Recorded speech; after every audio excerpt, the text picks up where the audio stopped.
The lord. ದೇವರ ಪರಿಶುದ್ಧ ನಾಮಕ್ಕೆ ಸ್ತೋತ್ರವಾಗಲಿ. ದೇವರು ಕೊಟ್ಟಂತ ಸಮಯಕ್ಕಾಗಿ ನಾನು ದೇವರಿಗೆ ಸ್ತೋತ್ರವನ್ನು ಸಲ್ಲಿಸ್ತಾ ಇದ್ದೇನೆ. ಎಲ್ಲರೂ ಈ ಹೌಸ್ ಆಫ್ ಗಾಡ್ ನಿರೀಕ್ಷೆ ನುಡಿ ಕಾರ್ಯಕ್ರಮಕ್ಕೆ ನಿಮ್ಮೆಲ್ಲರನ್ನ ಆತ್ಮಿಕವಾಗಿ ನಾನು ಬರಮಾಡ್ತಾ ಇದ್ದೇನೆ. ಈ ದಿನದ ದೇವರ ವಾಕ್ಯ ಯೆಶಾಯ 51ನೇ ಅಧ್ಯಾಯ ಅದರ 3ನೇ ವಚನ.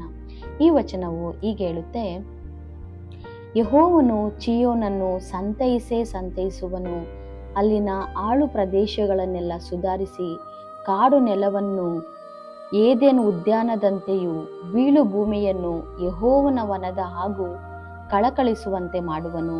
ಹರ್ಷ, ಉಲ್ಲಾಸ, ಸ್ತೋತ್ರ, ಗಾನಧ್ವನಿ ಇವುಗಳು ಅಲ್ಲಿ ನೆಲೆಯಾಗಿರುವವು. ಆಮೇನ್. Praise the lord. ಪ್ರಿಯರೇ, ಈ ವಾಕ್ಯದಲ್ಲಿ ನಾವು ನೋಡುವುದಾದರೆ ಯೆಹೋವನು ಚೀಯೋನನ್ನು ಸಂತೈಸುವನು ಎಂಬುದಾಗಿ. ಚೀಯೋನ್ ಅಂದರೆ ಯಾರು ಎಂಬುದಾಗಿ ನೋಡುವಾಗ ಅದು ನಮಗೆ ಹೋಲಿಕೆಯಾಗಿದೆ. ಪ್ರಿಯರೇ, ದೇವರು ನಮಗೆ ಹೇಳ್ತಾ ಇರುವಂಥ ಮಾತು, ನಾನು ನಿನ್ನನ್ನು ಸಂತೈಸುವೆನು ಎಂಬುದಾಗಿ. ಹಾಲೆಲೂಯಾ. ನಾವು ಹಾದು ಹೋಗುವಂಥ ಪರಿಸ್ಥಿತಿಗಳಲ್ಲಿ ಆತನು ನಮ್ಮನ್ನು ಸಂತೈಸುವ ಆತನಾಗಿದ್ದಾನೆ. ಹಾಲೆಲೂಯಾ.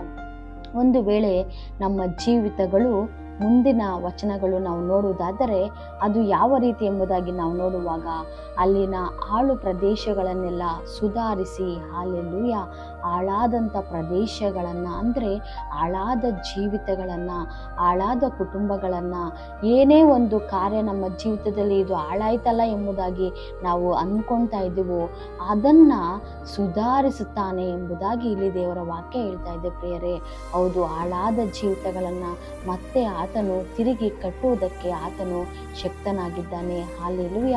ಮತ್ತೆ ಅದೇ ವಚನ ನಾವು ನೋಡುವುದಾದರೆ, ಕಾಡು ನೆಲವನ್ನು ಏದೇನು ಉದ್ಯಾನದಂತೆಯೂ ಬೀಳು ಭೂಮಿಯನ್ನು ಯೆಹೋವನ ವನದ ಹಾಗೂ ಕಳಕಳಿಸುವಂತೆ ಮಾಡುವನು. ಹಾಲೆಲೂಯ.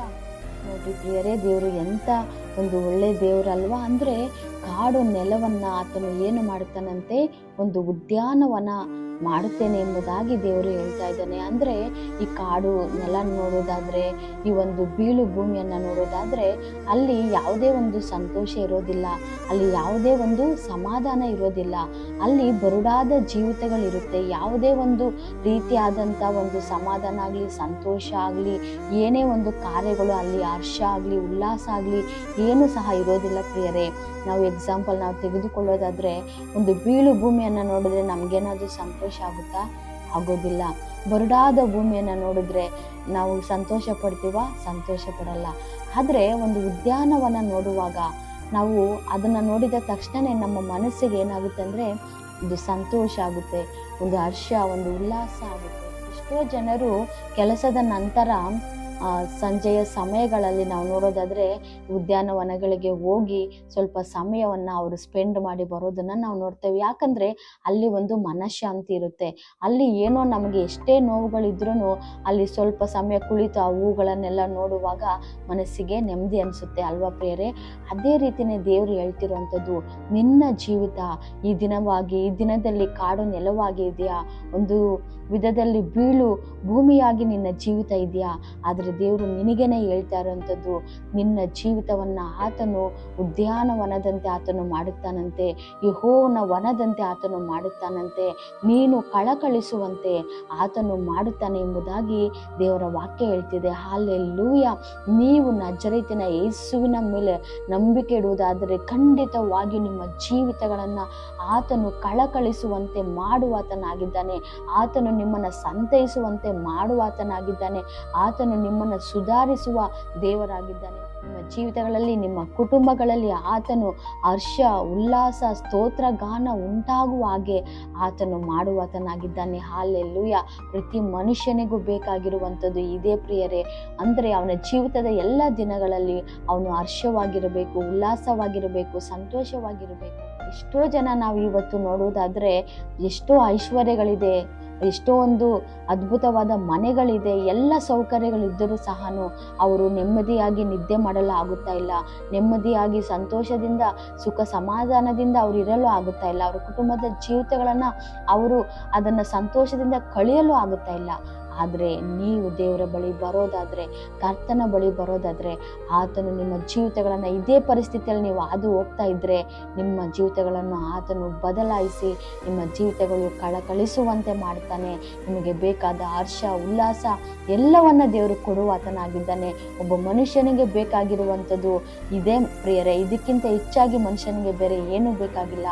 ಅದು ಎಲ್ಲಿ ಸಿಗುತ್ತೆ ಎಂಬುದಾಗಿ ನೋಡುವಾಗ ಆ ಯೇಸು ಸ್ವಾಮಿ ಬಳಿ ಸಿಗುವಂಥದ್ದಾಗಿದೆ. ನೀವು ನಂಬ್ರಿ, ಯೇಸುವಿನ ಬಳಿ ಬರೋದಾದರೆ ಈ ಕ್ಷಣವೇ, ಈ ದಿನ ದೇವರೇ ಅಪ್ಪ, ನನ್ನ ಜೀವಿತವನ್ನು, ಈ ಒಂದು ಬರಡಾಗಿರುವಂಥ ಜೀವಿತವನ್ನು ನೀನು ಬದಲಾಯಿಸಿ ಎಂಬುದಾಗಿ ನೀವು ಯೇಸುವಿನ ಬಳಿ ಬೇಡುವುದಾದರೆ ಖಂಡಿತವಾಗಿಯೂ ನಿಮ್ಮ ಜೀವಿತಗಳನ್ನು ಆತನು ಮಾರ್ಪಡಿಸಲು ಶಕ್ತನಾಗಿದ್ದಾನೆ. ಪ್ರಿಯರೇ, ನಾವು ಪ್ರಾರ್ಥನೆ ಮಾಡಿ ಮುಕ್ತಾಯ ಮಾಡಿಕೊಳ್ಳೋಣ. ಸ್ತೋತ್ರವಾಗಲಿ ತಂದೆಯಾದ ದೇವರೇ, ಅಪ್ಪ ಈ ಸಮಯವನ್ನು ಕೊಟ್ಟಿದ್ದಕ್ಕಾಗಿ ಸ್ತೋತ್ರವಾಗಲಿ ದೇವರೇ. ಹೌದು ತಂದೆಯಾದ ದೇವರೇ, ನಾನು ಅಪ್ಪ ಈಗೋ ಚೀಯೋನನ್ನು ಸಂತೈಸ್ತೇನೆ ಎಂಬುದಾಗಿ ವಾಗ್ದಾನ ಮಾಡಿದ್ಯಾ. ನಾನು ಸುಧಾರಿಸುತ್ತೇನೆ ಎಂಬುದಾಗಿ ವಾಗ್ದಾನ ಮಾಡಿದ್ಯಾ. ನಾನು ಕಳಕಳಿಸುವಂತೆ ಉದ್ಯಾನವನದಂತೆಯೂ ಯೆಹೋವನ ವನದಂತೆಯೂ ನಾನು ಮಾಡುತ್ತೇನೆ ಎಂಬುದಾಗಿ ವಾಗ್ದಾನ ಮಾಡಿದ್ಯಾ. ಹರ್ಷವು ದೇವರೇ, ಉಲ್ಲಾಸವು, ಸ್ತೋತ್ರ ಗಾನವು ಉಂಟಾಗುವ ಹಾಗೆ ನಾನು ಮಾಡುತ್ತೇನೆ ಎಂಬುದಾಗಿ ವಾಗ್ದಾನ ಮಾಡಿದ್ಯಲ್ಲಪ್ಪ. ನಿನ್ನ ವಾಗ್ದಾನದ ಮೇರೆಗೆ ಈ ದಿನದಲ್ಲಿ ಯಾರೆಲ್ಲ ಸ್ವಾಮಿ ಅವರ ಜೀವಿತಗಳು ಕಾಡು ನೆಲವಾಗಿ ಅಪ್ಪ ಬೀಳು ಭೂಮಿಯಾಗಿ ಇದೆಯೋ ಅಪ್ಪ, ಯಾವುದೇ ಆಶೀರ್ವಾದಗಳನ್ನು ಕಾಣದೆ ಅಪ್ಪ ದೇವರಿಗೋ ದೇವರೇ ಅಪ್ಪ ಸೋತು ಹೋಗಿದ್ದಾರೋ ಅಂಥವರ ಜೀವಿತಗಳನ್ನು ಈ ದಿನದಲ್ಲಿ ನೀನು ಸಂತೈಸಬೇಕಾಗಿ ನಾನು ಪ್ರಾರ್ಥನೆ ಮಾಡ್ತಾ ಇದ್ದೇನೆ ದೇವರೇ. ಏಸಯ್ಯ, ನೀವು ಹಾಗೆ ಮಾಡಿದ್ದಕ್ಕಾಗಿ ಸ್ತೋತ್ರ. ನಿನ್ನ ನಾಮವನ್ನು ಹೇಳಿಕೊಂಡು ಬರುವ ಪ್ರತಿಯೊಬ್ಬರಿಗೂ ದೇವರೇ ಅವರ ಜೀವಿತಗಳನ್ನು ಬದಲಾಯಿಸಿ ನಿನ್ನ ಹರ್ಷದಿಂದ ತುಂಬಿಸುವ ದೇವರಾಗಿದ್ದಿ ಸ್ವಾಮಿ. ಏಸಯ್ಯ, ನೀನು ಪ್ರತಿಯೊಬ್ಬರ ಜೀವಿತಗಳನ್ನು ಆ ರೀತಿಯಾಗಿ ಮಾರ್ಪಡಿಸಬೇಕಾಗಿ ನಾನು ಪ್ರಾರ್ಥನೆ ಮಾಡ್ತಾ ಇದ್ದೇನೆ ದೇವರೇ. ಯೇಸುವೆ, ನೀವು ಹಾಗೆ ಮಾಡಿದ್ದಕ್ಕಾಗಿ ಸ್ತೋತ್ರ. ನಜರೇತಿನ ಏಸಯ್ಯ, ನಿನ್ನ ಅಧಿಕಾರಗಳ ನಾಮದಲ್ಲಿ ಪ್ರಾರ್ಥಿಸಿ ಬೇಡಿ ಹೊಂದಿದ್ದೇನೆ ತಂದೆ, ಆಮೇನ್. Praise the lord. ಪ್ರಿಯರೇ, ಈ ಒಂದು ಸಂದೇಶವು ಪ್ರತಿಯೊಬ್ಬರಿಗೆ ತಲುಪುವ ಹಾಗೆ ನೀವು ಇದನ್ನು ಶೇರ್ ಮಾಡಬೇಕಾಗಿ ನಾನು ನಿಮ್ಮಲ್ಲಿ ಕೇಳ್ಕೊಳ್ತೇನೆ. Thank you and praise.